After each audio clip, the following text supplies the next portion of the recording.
learned how the classification of elements were done by different chemists. Starting with what we have learned is Debonnier, right? Debonnier law of triads we learned, and we also learned about the Newland law of octaves. And we also learned about the Mendeleev's periodic table and periodic law, everything we learned. So what does Mendeleev's periodic law states? Mendeleev's periodic law states that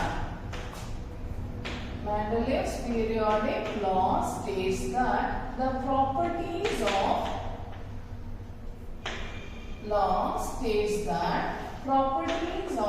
elements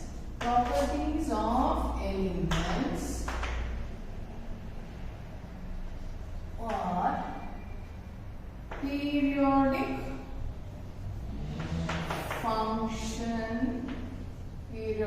functions of their atomic mass. Periodic function of their atomic masses. This is what he told, and we know the way he had arranged the table, which was really a great contribution in classifying the elements. Even now, whatever the table suggested by Mendeleev is followed, but slightly it has been modified. But the basic structure has been taken from Mendeleev's periodic table, and we learned how we arrange the elements. We know that time only 61 elements were known. The properties he wrote down in a card, and when we arrange them based on the similar properties, how it got arranged itself. Like the elements with the similar properties were arranged one below the other, and we know he had taken the criteria, that is the atomic masses he had taken. One criteria what he had taken was that he arranged the elements in the increasing order of their atomic mass. Not only that, he also took the formula, that is oxides and the hydrates. So based on that, he constructed a table. Okay, so and we know that he arranged the elements in the vertical column and horizontal rows. So this is called horizontal rows. Okay, this is horizontal rows and this is vertical column. And we call this vertical column as groups. And horizontal rows we call periods. So what is group and what is period? Group is nothing but the vertical column. The vertical column we call groups. And horizontal rows is called periods. So in the modern periodic table we have 18 groups and 7 periods. 18 groups are there and 7 periods. 18 groups and 7 periods. So what is group? Group is the vertical column and horizontal row is called period. So this is the table given by Mendeleev. But later when the other chemists they started working on whatever Mendeleev got told, it was modified a little. Okay, it was modified a little bit because they understood the property of the element is not due to atomic mass. Okay, it is not due to atomic mass. Property means what? It may be like we have categorized the elements into metals and non-metals based on certain properties, right? So when we know that what are the properties of metals, we know it is a very good conductor of heat, electricity, it is malleable, it is ductile, they are hard, right? All these are the properties. They are lustrous, they are sonorous. These are the properties of metals. So the properties of these metals is not due to their atomic mass. That they understood, right? So what is atomic mass? We know atomic mass is nothing but total number of protons and neutrons, right? So these chemists, the scientists, when they researched, they came to know the property is not because of the atomic mass, it is because of the atomic number. It is because of the atomic number. When they found out the property of the element is due to the atomic number, then the Mendeleev's periodic law was slightly modified and new law, that is modern periodic law, established. And this credit should go to the chemist or the scientist Henry Moseley. Henry Moseley in the year 1931 stated the modern periodic law. So what does modern periodic law states? The properties of elements are periodic function of their atomic number, not the atomic mass, because we know very well the property of any element is due to the electrons which are present in the outermost shell. In the valence shell, whatever the electrons are present, that actually renders the property to the element, or responsible for the properties of elements, because we know very well it is the element, it is the electrons which take part in chemical reaction. So the property of element is due to their atomic number, not due to their atomic mass. Now tell me, what is atomic number? Atomic number is nothing but the number of protons.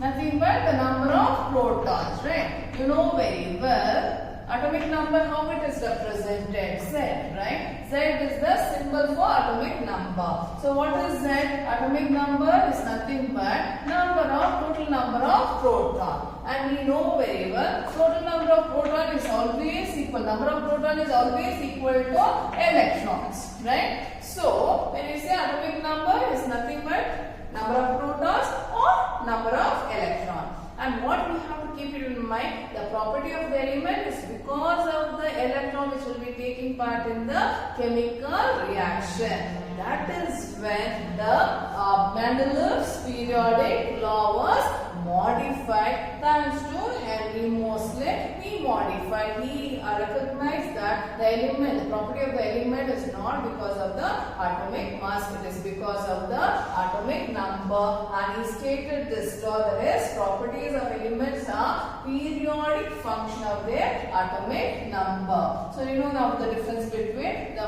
Mendeleev's periodic law and modern periodic law. Mendeleev's periodic law states that the same thing, you can repeat the same thing, that is, properties of element are periodic function of their atomic mass. That's what Mendeleev has stated. But now we know it is not because of atomic mass, it is because of atomic number. I hope you have understood that. Now let us see the modern periodic table. So this is our modern periodic table as given by Henry Moseley.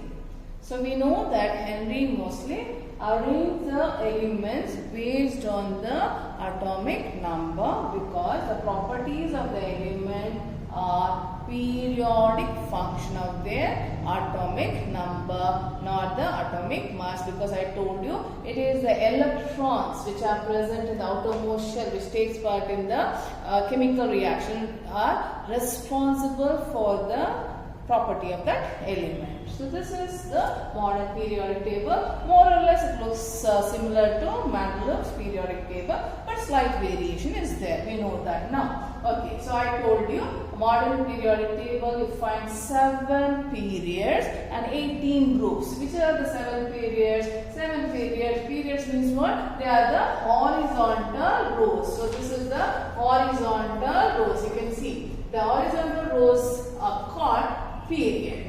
Then what are groups? Groups are the vertical column.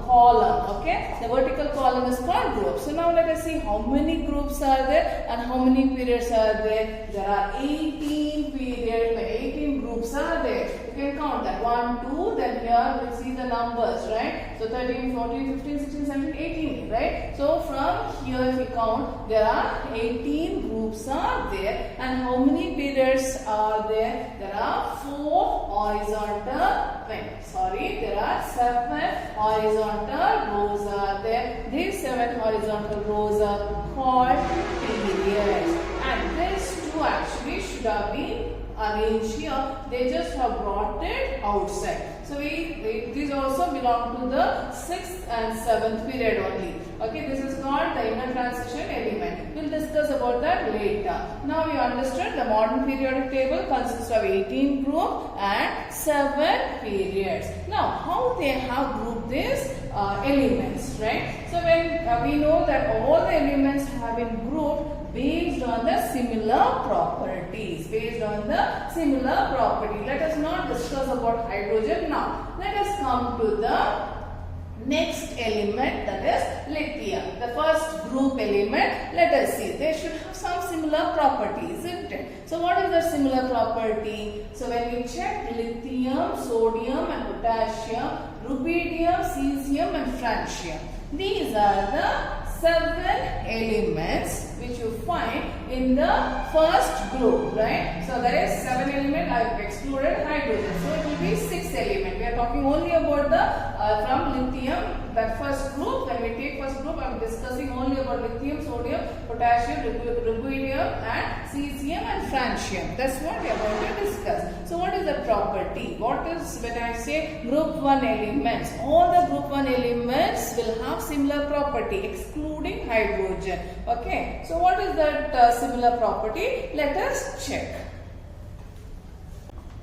So let us see what is the property, how the elements have been arranged in the periodic table. We know it is based on their what is that, similar properties. Okay, so now I have taken only the group 1 element to understand how these elements are similar, how the properties are similar. Okay, so I have taken the elements and I have mentioned here the atomic number. I have mentioned the atomic number of each element. And I hope you remember that. This is helpful for us to identify the valency, right? So let us see the group 1 elements. When we take the group 1 elements, we have lithium, sodium, potassium, rubidium, cesium and francium.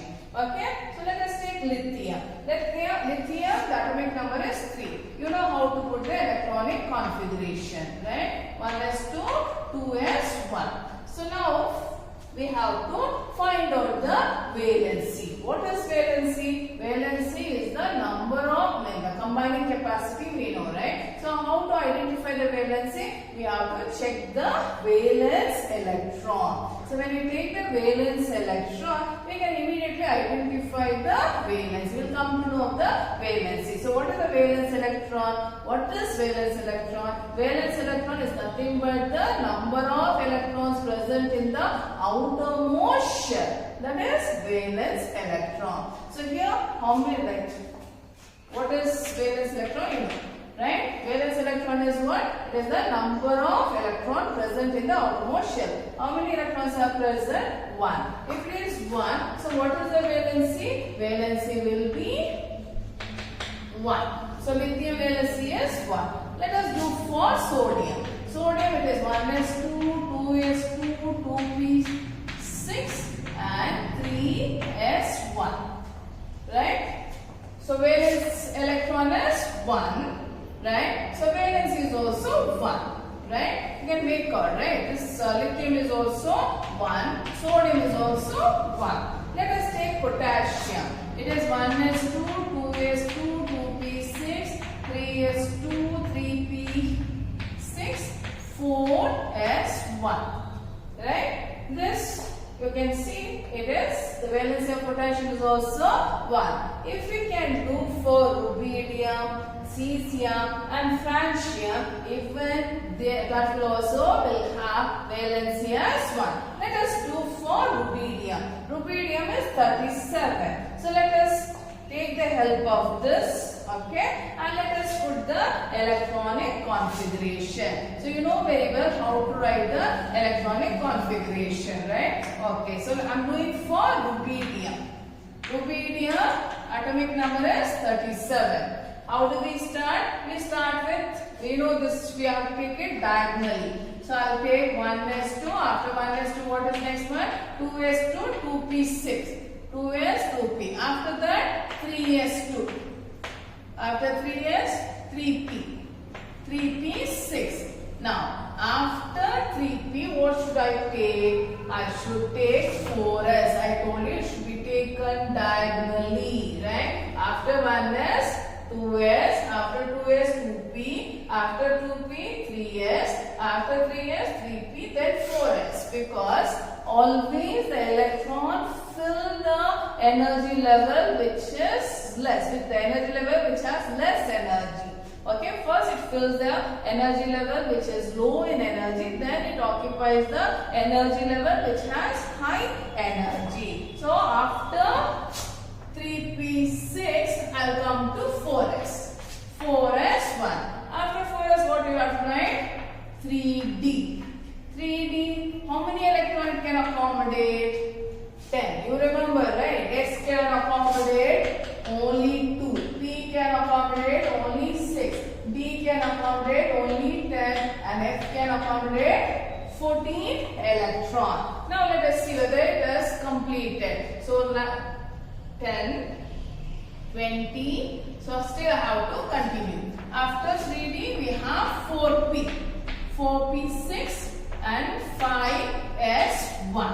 So let us see whether we got 37. So here 10, then here 20, 20, 28, 29, 35, 35, 37 we have. Okay, I made mistake here. It is 32. 4 is 2 I have done. Okay, now let us check. 20, 30, 37. See, we can make out this, right? This is 8. This one I'll just combine everything together so that it is easy for us to find out. Okay, and I'm going to put 3D over here. Then 4s2, 4p6 and 5s1. Now you check 10, 20, 28, 29, 30, 31 plus 1 is 31 plus 6 is 37. See the valency? It is 1. Even rubidium valency is also 1, isn't it? So, here group 1. When I say group 1, all the elements in group 1 will have valency as 1.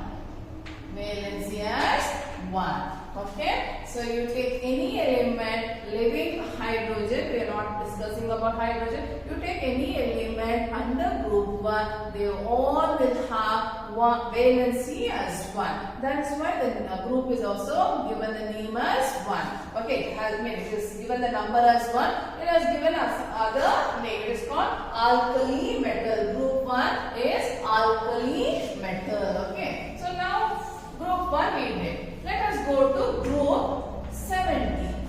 Let us take group 17. So let us find out what is the valency in group 17. So what are the elements in group 17? We have fluorine, we have chlorine, bromine, iodine, acetylene.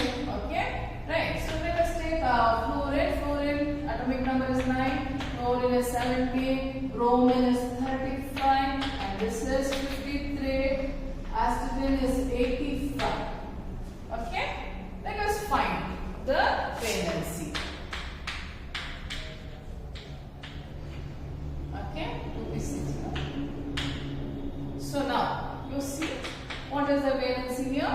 They have 7. Okay, 2p6, 3s2, 3p. 5. So what is the valency? 7. Right? Like that, if you do it for bromine, the valency will be 7 only.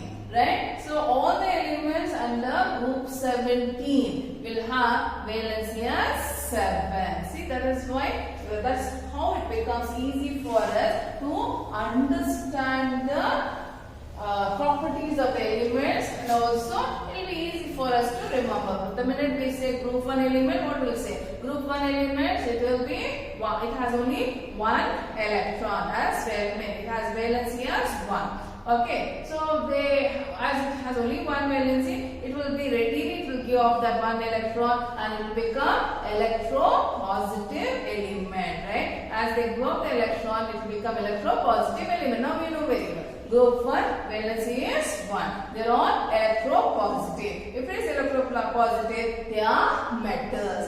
And what kind of metal it is? They are alkali metals. Alkali metals means what? If at all it reacts with water.